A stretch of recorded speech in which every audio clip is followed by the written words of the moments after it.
Welcome to the Spaghetti Wall, the podcast where we explore mental health, happiness, and what it really means to live a full, healthy life.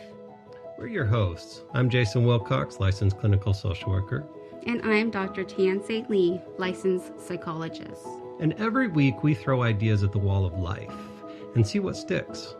You'll hear stories, science, practical tools, and a whole lot of heart. And maybe even a few laughs, because healing doesn't have to be so serious all the time. So if you're trying to figure out life, you're not alone. This is a space for curiosity, compassion, and maybe even a little chaos. This is the Spaghetti Wall. Let's get into it. So in today's session, we're going to talk about online dating. And the purpose for it, it comes to my attention how often people feel lonely.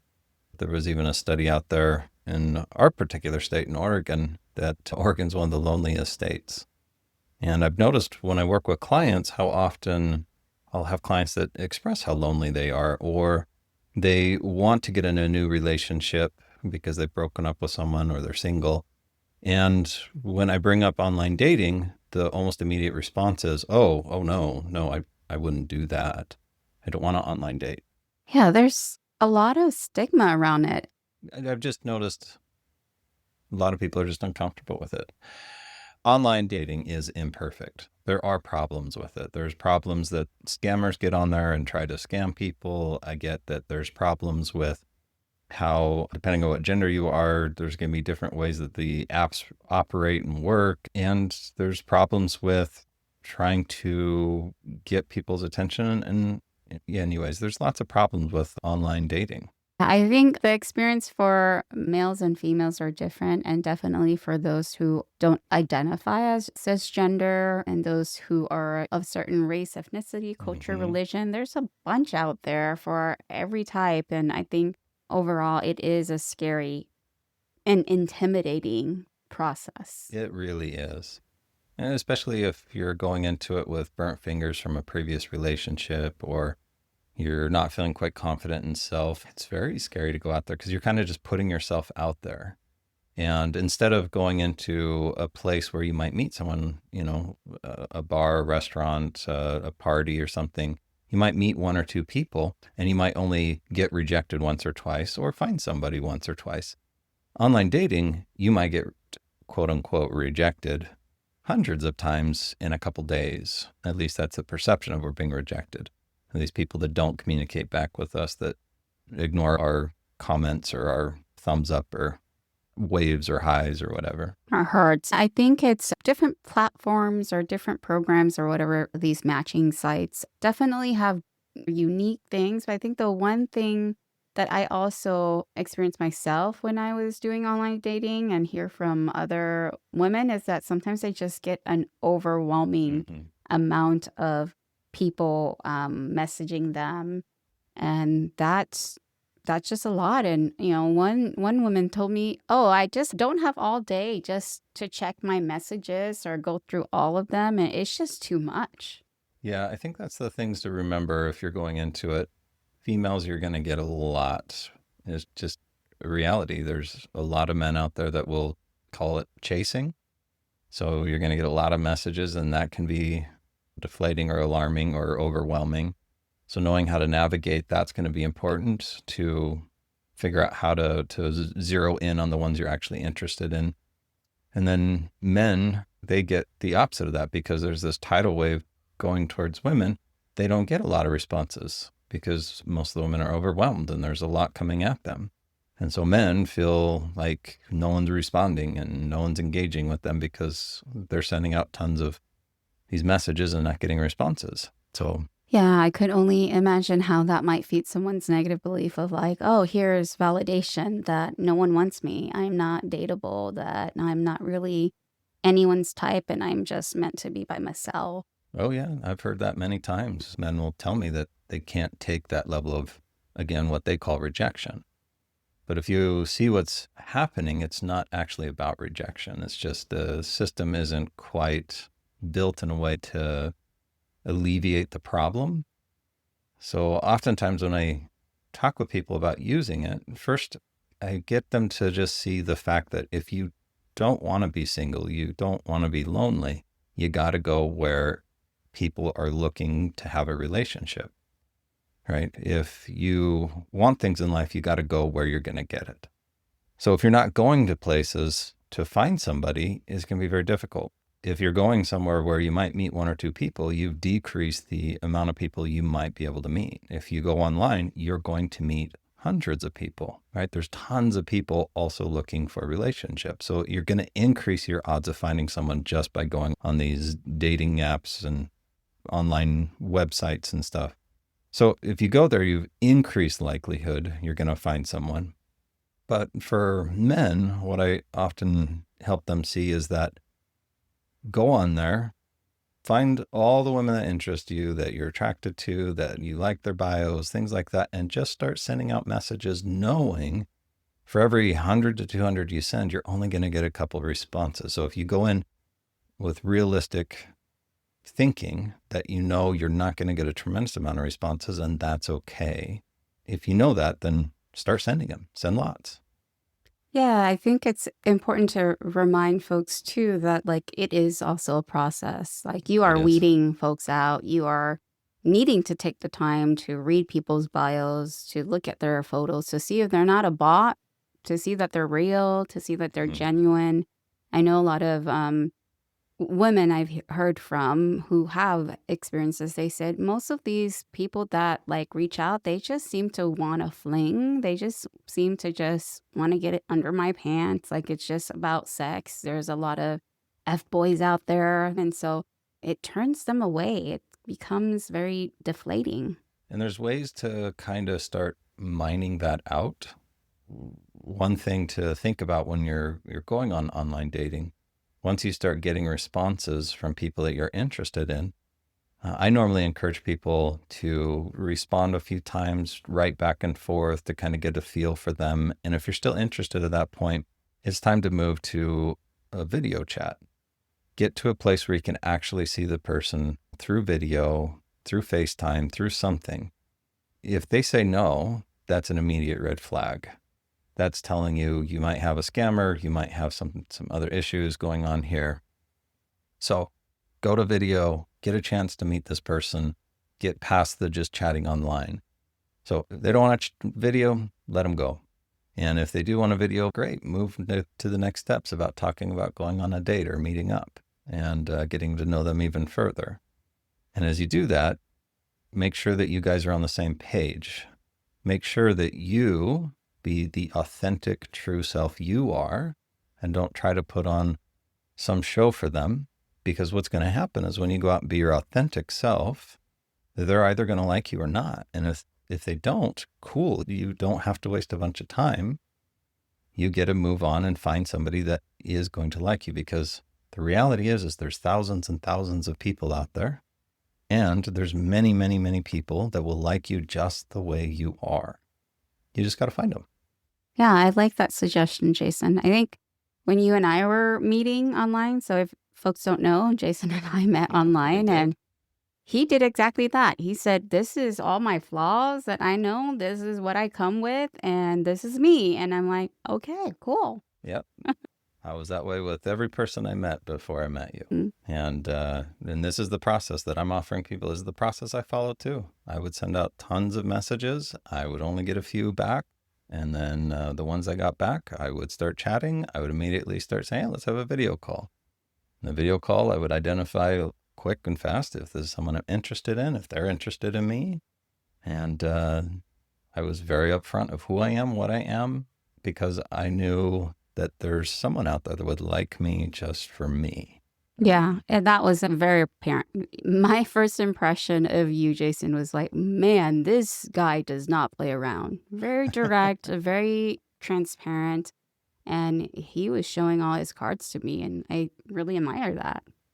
And likewise, like you were very upfront with me. You were very open and transparent. I knew who you were as we met and talked. I got a very good feel for it. In fact, I mean, that's the thing that with our story, you know, there was probably 5 women I was probably talking to at that moment when I met you. And when I met you, it was just connection right out of the gate. It was like, wow, you fit me and I fit you. Yeah. I could just feel it. And I had none of that intensity with the others. Yeah. I felt like two stars colliding for me. Yeah. So that's been our, just sharing a little brief moments of our own experiences. I always stress, I think, coming back to online dating and safety, like some tips Yes. I would have is just like trust your instincts. If your intuition is saying, there's some red flags here, this person seems kind of off to me, or I just have a feeling, I say trust that intuition, trust Yes. that feeling, Move on. move on. Yeah. The problem is sometimes when I'm talking with people, they'll feel like they're only going to have this one chance though. So maybe they should just ignore the red flags or just try to figure out how to make it work anyways. But that comes from a place of this idea that there's not enough or there isn't more people out there, but there is. Yeah, I call that in my therapy session painting the red flags green. So watch out for that behavior because we do have a tendency to, when we want that connection, and this might be the only person that's talking to us, that's giving us some time and attending to us, that we might paint red flags green. The other thing I want to mention here is that going back to loneliness, there's many things that I think are out there also if you're not ready for an intimate relationship. Yes, There's there is. things to address loneliness of finding a hobby, joining a class, looking for community opportunities to be involved with others, helping, volunteering. So I would say look for those things as well if you're feeling lonely. Yeah.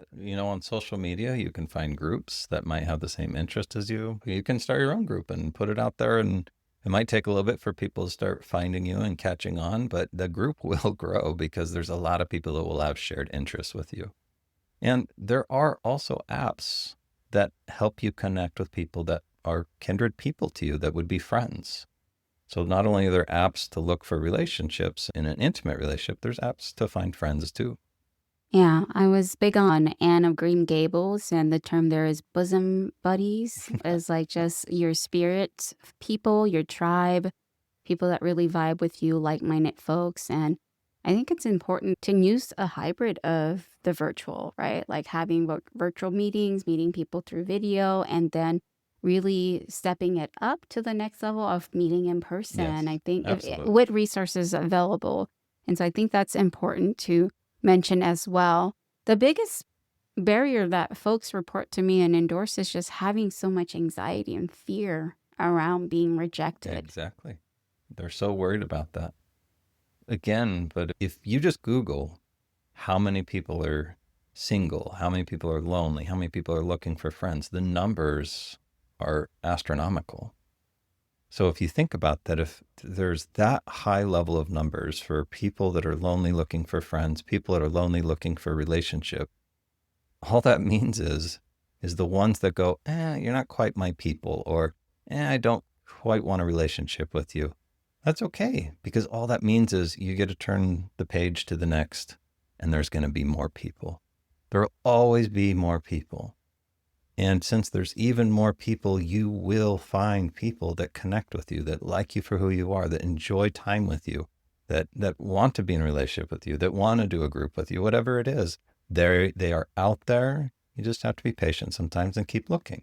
Yeah, precisely. I think I highly recommend those who struggle with a lot of those intrusive negative self-thoughts, that if that is the biggest thing holding you back, please reach out and work with someone. No, absolutely. Work with a counselor, a therapist to allow yourself to move forward with your life, with life-giving activities, and not just sit with those intrusive negative self-beliefs. Yeah.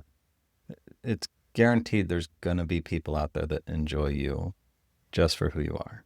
Guaranteed. I love that. I think final thoughts I would put out there is go out and give it a try if you're feeling lonely.